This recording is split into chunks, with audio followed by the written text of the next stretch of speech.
राधे कृष्ण साथियों, जय द्वारकाधीश की, जय भवानी, जय महाकाल। भक्तजनों, हम लोगों ने पिछले अंक में चर्चा प्रारंभ की थी कि आखिर हमें पूजा इत्यादि का फल, पूजा भक्ति का फल क्यों नहीं मिलता। वैसे तो एक छोटी सी चर्चा हुई थी, पर अब मैं आपको उस दिशा में ले जा रहा हूं जहां शास्त्र इस बात को प्रमाणित करते हैं जो मैं कह रहा था। कि हुआ ये, आप लोगों को अगर याद हो तो पिछले अंक में, नहीं याद है तो दोबारा वीडियो देख लीजिएगा, कि धुंधुक की मुक्ति के लिए, धुंधुक जो प्रेत योनि में था उसकी मुक्ति के लिए गोकर्ण जी ने भागवत का अनुष्ठान किया, भागवत कथा वाचन का अनुष्ठान किया, और उस अनुष्ठान के परिणाम स्वरूप जो धुंधुक था उसको मुक्ति प्राप्त हुई। यहां पर मैं बस एक सेकंड के लिए आप लोगों को रोकना चाहता हूं कि इसी कथा या इसी आधार पर भागवत जी को प्रेत पीड़ा विनाशिनी कहा गया है। और एक छोटा सा उदाहरण आप लोगों के साथ साझा करूं कि हाल की बात है कि मैं एक हमारे शुभचिंतक हैं उनके निवास स्थान पर गया था, कुछ दिनों के लिए रुका था कुछ कार्य हेतु। तो वहां पर मुझे स्पष्ट संकेत ऐसे कई मिले कि वहां पर किसी तरह से प्रेत पीड़ा है या एक पराभौतिक ऊर्जा है, एक का अंदाजा था मुझे। अब कई ऐसे संकेत प्राप्त हुए लेकिन समझ में नहीं आ रहा था। बहरहाल हमने अगले दिन प्रभु कृपा से या कहिए भगवती की प्रेरणा से एक प्रश्न कुंडली बनाई। उस प्रश्न कुंडली में यह स्पष्ट दिख रहा था कि उस निवास स्थान में दो सिद्ध आत्माएं, अति उच्च कोटि की तांत्रिक ऊर्जा से युक्त सिद्ध आत्माएं थी जो मुक्ति की इच्छा रख रही थी। और मुक्ति की इच्छा के लिए उन्होंने हमसे, मतलब मेरे माध्यम से, मैं कौन होता हूं, मैं तो निमित्त मात्र हूं, मेरे माध्यम से उस गृह स्वामी से ये मांग रखी कि आप आश्चर्यचकित हो जाएंगे, मैं स्वयं आश्चर्यचकित हो गया कि हमारी मुक्ति के लिए, और जो मतलब उस प्रश्न कुंडली को व्याख्यायित करते वक्त शब्द उच्चरित हुआ, शब्द स्पष्ट हुआ, वो था मोक्ष।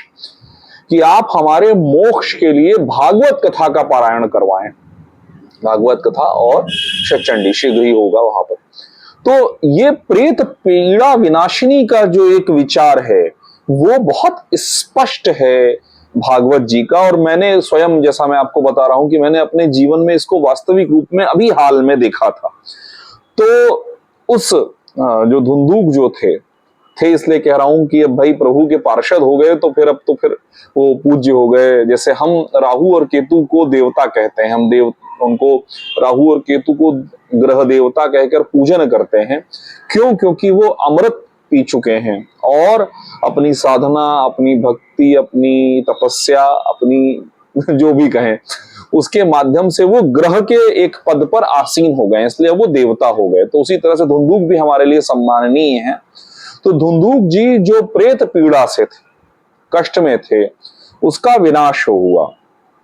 किससे हुआ? भागवत कथा पारायण से। इसीलिए पितृकर्म में भागवत कथा का बहुत महत्व है, विशेष तौर पर भागवत कथा के एकादश स्कंध का, जिसका आदेश हम आपको बताएं कि अभी हम गुरुदेव ने बताया, हमारे जो आध्यात्मिक गुरु उन्होंने इस बात को अंडरलाइन किया कि पितरों के निमित्त एकादश स्कंध के पाठ का विशेष विशेष लाभ प्राप्त होता है। तो बहरहाल, तो हम लोग जो चर्चा कर रहे थे कि धुंधुक को तो मुक्ति मिल गई, पर बाकी जो श्रोता थे वो अटके हुए थे। तो उन श्रोताओं ने प्रश्न किया कि प्रभु क्या यहाँ पर भी भाई भतीजावाद चल रहा है? तो गोकर्ण जी भी थोड़े आश्चर्यचकित हो गए, थोड़े परेशान हो गए कि भाई मतलब अरे यार, हम धुंधुक चले गए और हम अभी बैठे हुए। तब उन्होंने यह प्रश्न प्रभु श्री हरि विष्णु नारायण के पार्षदों से किया। तब उन्होंने कहा, जो मैं जिस विषय पे पिछले अंक में भी चर्चा कर रहा था और इस अंक में भी आपका और ध्यान चाहूंगा, श्रवणस्य विभेदेन फल भेदोत्र संस्थिता श्रवणम तु कृतम सर्वेन तथा सननम कृतम फल भेदस्ततो जातो भजनादपि मानद। अर्थात ये जो अंतर आपको परिणाम में दिख रहा है, यानी एक तरफ धुंधुक जा रहे हैं सीधे वैकुंठ, और बाकी सब लोग, आप लोग रुके हुए हैं, इसका मुख्य कारण है कि किस विधि से, किस प्रक्रिया से श्रवण किया गया, यानी सुना गया। भागवत कथा तो आप लोग सब लोग सुनने आए, भागवत कथा आप लोगों ने सुनने के लिए बैठे भी यहां पर भागवत कथा सुनी कैसे, क्या प्रक्रिया थी, इसका अंतर है। पहली चीज उन्होंने अंडरलाइन किया कि 7 रात्रों तक, 7 दिवस रात्रि तक धुंधुक ने न भोजन किया न जल पिया। हालांकि वो प्रेत योनि में थे इसलिए था, लेकिन फिर भी उपवास किया।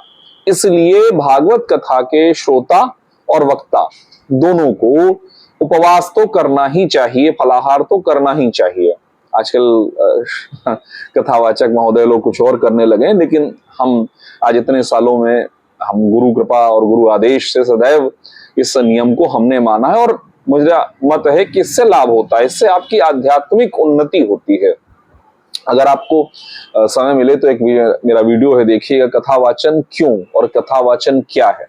इस पर मैंने एक विस्तृत वीडियो बनाया है, उसको जरूर सुनिएगा। मेरे निमित्त था कि मेरे लिए कथावाचन क्या है। और जब आप इस तरह से उपवास पूर्वक, श्रद्धा पूर्वक कथा वाचन करते हैं और कथा श्रवण करते हैं, ध्यान रखिएगा, इसमें श्रद्धा और भक्ति का बहुत बहुत बहुत बहुत ज्यादा महत्व है। तो श्रद्धा पूर्वक यदि आप करते हैं तो कथा वाचन और कथा श्रवण दोनों तपस्या हो जाता है। यही पार्षद कह रहे हैं, श्री हरि विष्णु नारायण के पार्षद, नारायण के पार्षद कह रहे हैं कि 7 दिनों तक इस धुंधुक ने ना जल पिया ना भोजन किया। और उससे भी अगले स्टेप की बात, नेक्स्ट लेवल जैसे बोलते हैं, नेक्स्ट लेवल, तो नेक्स्ट लेवल ये था कि इसने उन 7 दिनों में पूरे विश्वास से, पूरे ध्यान से सिर्फ इस कथा का ही मनन किया, चिंतन किया। अर्थात होता क्या है, यूजुअली जब हम कथा वाचन करते हैं और कथा श्रवण करते हैं, दोनों ही केस में हमारा मन यहां वहां भटकता रहता है। कथावाचक तो फिर भी कई बार मन को पकड़ लेते हैं, आजकल हालांकि कथावाचक भी भटकने लगे हैं, लेकिन कथा श्रोता जो होते हैं वो अक्सर पंडाल के अंदर ही, क्योंकि गाना बजाना बहुत ज्यादा होने लगा है आजकल, तो गाना बजाने के चक्कर में मैं नाच लूं इसलिए मेरा वीडियो दिख जाए, मैं गा लूं, मैं अपना मुंह दिखा लूं, मैं अगर श्रोता है, मैं साधारण श्रोता की बात कर रहा हूं, मान लीजिए किसी बड़े आदमी ने कथा करवाई, आजकल तो कथा महंगी हो गई है लोगों के लिए, तो बड़े आदमी ने कथा करवाई, तो मैं उन जो साहब हैं, एमएलए साहब हैं, मिनिस्टर साहब हैं, उनको अपना मुंह दिखा लूं, हम आपकी कथा में आए थे। और वहां तो जो हुआ वो हुआ।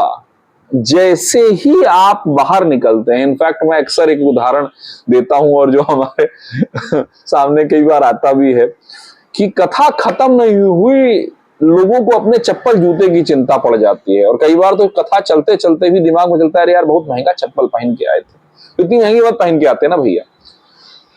तो कथा का श्रवण सिर्फ तात्कालिक है। एक विषय कहा जाता है, एक बात बोली जाती है कि भगवान ने हमारे 2 कान दिए हैं और एग्जैक्ट 180 डिग्री पे दिए हैं, राहु केतु की तरह राहु केतु की तरह एग्जैक्ट 180 डिग्री पे दिए। लेकिन उसके ऊपर एक ये ऊपर के माले में दिया हुआ है, तो कुछ भी सुने वो ऐसे गुजर नहीं जाना चाहिए, साए साए साए साए। गाना बजाना सुनने नहीं आए हैं आप भागवत कथा में, या प्रभु की कृपा से आज हम लोग जिस तरह से भागवत कथा कर रहे हैं, ये तो हमको बहुत आनंद देता है, जहां पर कोई गाना बजाना नहीं है। गाने बजाने का अपना महत्व है, मैं उसे कम नहीं कर रहा हूं। आपको याद होगा हम लोगों ने एक बार चर्चा की थी, नहीं की थी तो आपको याद दिला दूं कि जब प्रथम बार शुकदेव, क्षमा करें, सनकादिक ऋषि जब कथा कर रहे थे, तब जब मां भक्ति प्रकट होती हैं और नारायण पधारते हैं, तब नारायण के साथ उनके जितने पार्षद हैं, जैसे वो एक इंसिडेंट में कभी नहीं भूल पाता हूं कि स्वयं प्रहलाद जी मृदंग बजाते हुए वहां नृत्य करते हैं। तो मेरे जैसा व्यक्ति जो रूखा है, जो सूखा है, उसको भी ये समझ में आया कि यदि प्रहलाद जी नृत्य कर रहे हैं, यदि प्रहलाद जी संगीत वादन कर रहे हैं, तो इस कथा में इस संगीत का महत्व तो है, उसे मैं खारिज नहीं कर रहा हूं, पर मन भटकाने का नहीं होना चाहिए। बहरहाल, तो उन्होंने कहा कि आप लोग, जो आप लोग हैं, आप लोगों ने इस कथा का मनन नहीं किया, और अधिकतर समय भक्ति के सफल न होने का, पूजा के सफल न होने का सबसे बड़ा कारण यह होता है कि हम जिस वक्त पूजन करते हैं, हम जिस वक्त अर्चन करते हैं, हम जिस वक्त माला जप करते हैं, अभी हम लोग इस पर बड़ा सुंदर सा, बहुत सुंदर ये उदाहरण, मैं इसको जरूर से हर बार बताता हूं और आप लोग कृपया करके इसको सुने, ध्यान से सुने कि क्या आवश्यकता है या क्या महत्व है ध्यान का इत्यादि का। तो उन्होंने कहा कि आप मनन नहीं करते, आपने, जो आप सारे श्रोता हैं, आप लोगों ने इसका मनन नहीं किया, यानी आपने कथा सुनी और घर पहुंचते ही आप फिर से बाकी सारे कामों में लग गए और आप ये भूल गए कि आप क्या सुनकर आए थे। पहली बात। दूसरी बात, आपके मन में भौतिक इच्छाएं ज्यादा थी इस कथा के दौरान भी, आध्यात्मिक इच्छाएं कम थी। जैसे मैं अक्सर कहता हूं कि 90% लोग, जो लोग मोक्ष मुक्ति की बात करते फिरते हैं, यदि उनके सामने नारायण खड़े हो जाएं और कहें चलो अभी मैं तुमको तुरंत के तुरंत मोक्ष दे रहा हूं, तो 99% या 95% लोग तो कम से कम मना कर ही देंगे, कहे अभी फलाना काम बाकी है, बेटी का ब्याह बाकी है, बेटवा को देखना है, उसको फिर पोते को फलाने स्कूल में एडमिशन करवाना है, फुर्सत नहीं है हम सबको। उसके आगे क्या कहते हैं वो बहुत महत्वपूर्ण है, ध्यान से सुनिएगा प्लीज। अद्रणम च हतम ज्ञानम प्रमादेन हतम श्रुतम। एक एक करके इस लाइन को बहुत ध्यान से सुनिएगा। यानी जो ज्ञान ठीक से सुन के लिखकर उसको अपने मन में बिठाया नहीं है।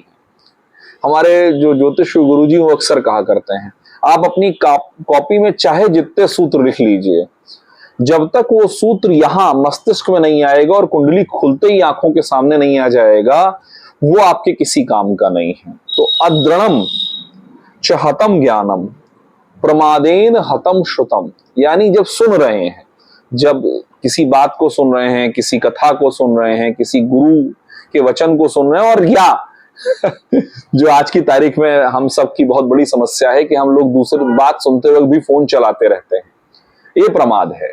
यानी जो सुन रहे हो उसको पूरे 100% अटेंशन के साथ सुनो। तो प्रमादेन हतम श्रुतम, प्रमाद से सुनने की कला, सुनने की क्षमता, सुनने का सारा लाभ समाप्त हो जाता है। संदिग्धो ही हतो मंत्रो, संदिग्धो ही हतो मंत्रो, अर्थात यदि आपको अपने मंत्र पर पूरी आस्था नहीं है तो यह मान लीजिए कि उस मंत्र का सकारात्मक परिणाम आपके जीवन में नहीं आएगा।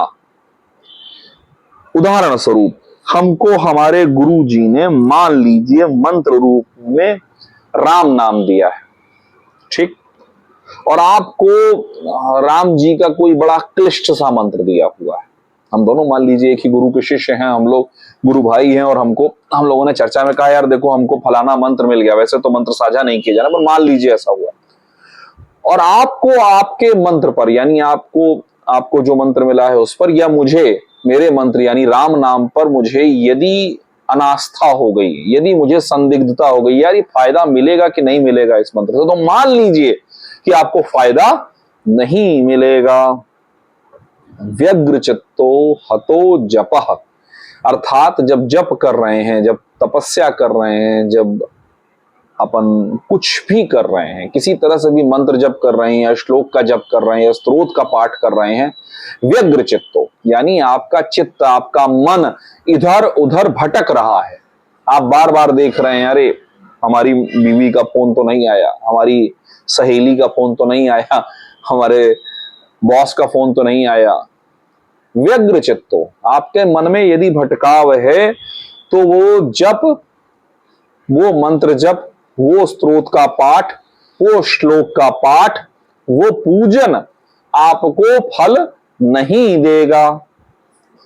अवैष्णवो हतो देशो, भागवत में पार्षद कह रहे हैं कि ऐसा देश जहां वैष्णव नहीं हो उस देश का कल्याण नहीं हो सकता। हतम श्राद्धम पात्रकम, अर्थात अगर अपात्र को श्राद्ध करवाया जाए, अपात्र को श्राद्ध का भोजन करवाया जाए तो उसका सारा फल समाप्त हो जाता है। बस आपका 2 मिनट और लूंगा। श्राद्ध का भोजन करने का पात्र कौन है? न्यूनतम जो यज्ञोपवीतधारी ब्राह्मण हो, जो गायत्री पढ़ता हो, गायत्री जप करता हो, न्यूनतम कम से कम 3 माला तो करता हो, और कम से कम पितृकर्म के दिन उसने पितृ गायत्री की कम से कम 1 माला की हो। पितृ गायत्री आता तो हो, पहले तो आता हो, फिर उसके बाद उसकी 1 माला तो कम से कम उसे 1 दिन की हो। चाय पीते पीते चर्चा करें हम लोग, आप लोग भी अपनी अपनी चाय ले लीजिए। हतम हतम श्रोत्रिये दानवनाचारम, हतम कुलम अर्थात श्रोत्रिय यानी जिसने श्रुत परंपरा से वेद पढ़े हों, जिसने श्रुत परंपरा से, श्रुत यानी हमारे यहां वेदों को श्रौत कहा गया है। श्रौत यानी वेद जो हैं वो देखे गए हैं, वेद जो हैं वो सुने गए हैं, वेद लिखे नहीं गए हैं, यानी किसी ने एक दिन बैठकर वेद नहीं लिख दिए हैं, और उनको गुरु परंपरा से सुनने की परंपरा है। तो इसलिए श्रौत यानी जो जिसने सुनकर वेदों को पढ़ा हो।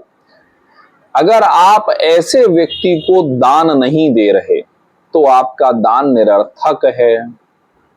ठीक, चलिए आज इस कथा को यहीं विराम देते हैं, थोड़ा लंबा हो गया। साथ रहिएगा, प्रयास होगा अगले अंक में पुनः आप लोगों से मुलाकात होगी। महादेव।